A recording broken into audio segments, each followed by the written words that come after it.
V Moskonovi galeriji na Sevniškem gradu razstavljajo udeleženci likovne kolonije, ki je potekala v Grajskem parku zadnji avgustovski konec tedna.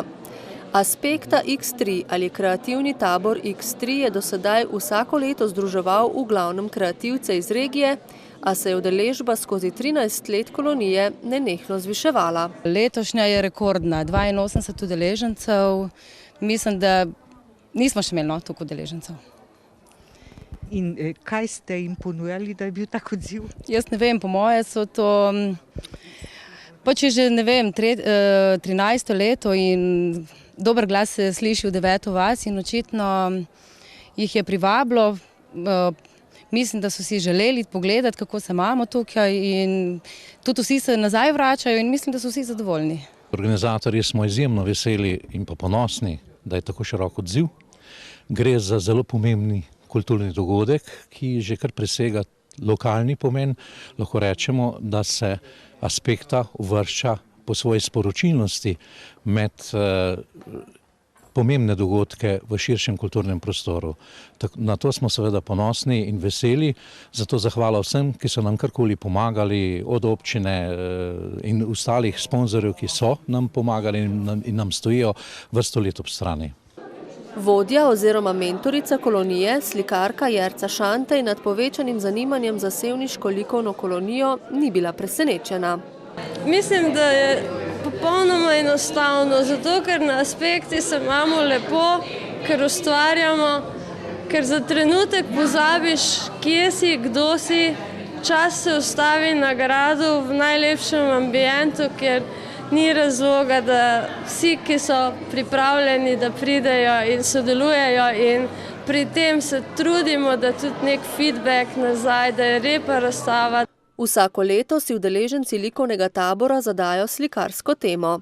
Letos so to bile podobe sedanjosti. Šantejeva vedno izpostavi tudi optimizem kot rdečo nit vsakoletne teme. Je sedanjost res tako brezupna ali vas še vedno uspejo navdušiti jutranji sončni žarki in glas prijatelja? Odgovori so v slikah predstavljeni na razstavi, na kateri izbirajo tudi mladega avtorja 2012, torej tistega, ki ga komisija iz vrst umetnikov izbere kot mladi up.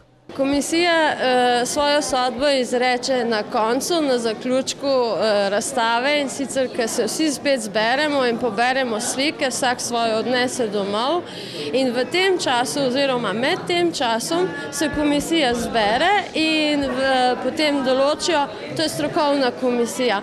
Obenem pa je tudi glas ljudstva, se pravi, kaj ljudje in katerega si izberejo in na en način potem združimo eno in drugo in tako izberemo mladega avtorja. Kakšni so letos mladi ustvarjalci in do katerega leta nekdo še velja za mladega avtorja? Do 27. leta. Ja, to je tako kot v tistih starih dobrih časih, ki so pač mladinci bili do 27. leta, če se prav spomnim. Skratka, moj občutek je vsako leto nekako bolj zadovoljna in mislim, da je letos izjemna konkurenca in so hudi avtorji in mislim, da bo mogoče celo trd oreh, kdo, vendar pa se pustimo presenetiti, ne? Vedno so presenečenja in kdo bi vedel, ne? Naziv mladi avtor prinese pravico do samostojne razstave in to je spodbuda, ki v sevniško Aspekto privabi vsako leto več mladih kreativcev.